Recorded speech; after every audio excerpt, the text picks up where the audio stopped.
السلام علیکم ورحمۃ اللہ وبرکاتہ۔ کیا حال ہے ناظرین؟ امید آپ سب خیریت سے ہوں گے۔ ناظرین، آج ہم جادو سے حفاظت کی قرآنی دعائیں پڑھیں گے۔ ٹھیک ہے ناظرین، اب ہم انشاءاللہ شروع کرتے ہیں۔ اعوذ باللہ من الشیطان الرجیم۔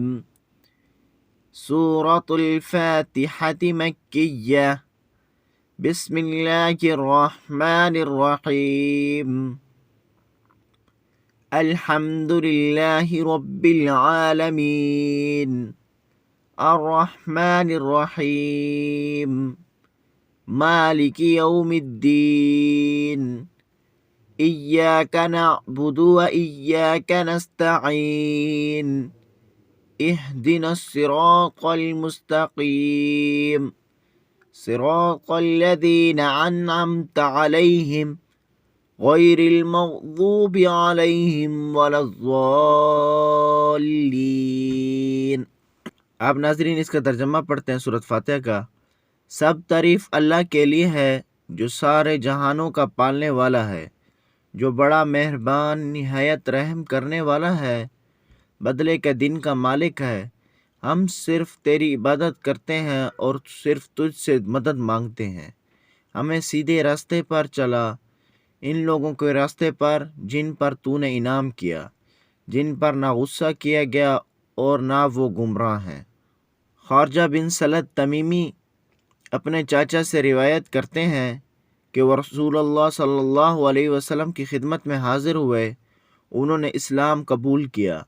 پھر جب واپس جانے لگے تو ایک قوم کے پاس سے گزر ہوا جن کے یہاں ایک مجنون آدمی رہتا تھا، جسے انہوں نے لوہے کی زنجیروں سے باندھ رکھا تھا۔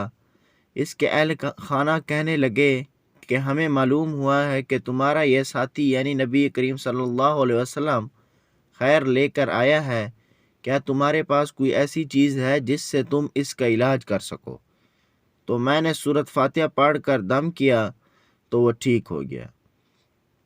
سورۃ بقرہ شیطان کا توڑ۔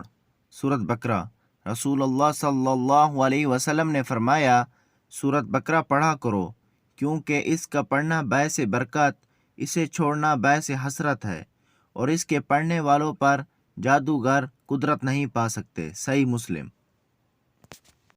ابو ہریرہ رضی اللہ تعالی عنہ سے روایت ہے کہ رسول اللہ صلی اللہ علیہ وسلم نے فرمایا، تم اپنے گھروں کو قبرستان نہ بناؤ، کیونکہ شیطان اس گھر سے بھاگ جاتا ہے جس گھر میں سورۃ بقرہ کی تلاوت کی جائے۔ صحیح مسلم۔ اب ناظرین انشاءاللہ آپ لوگ اس کے اوپر عمل کریں گے۔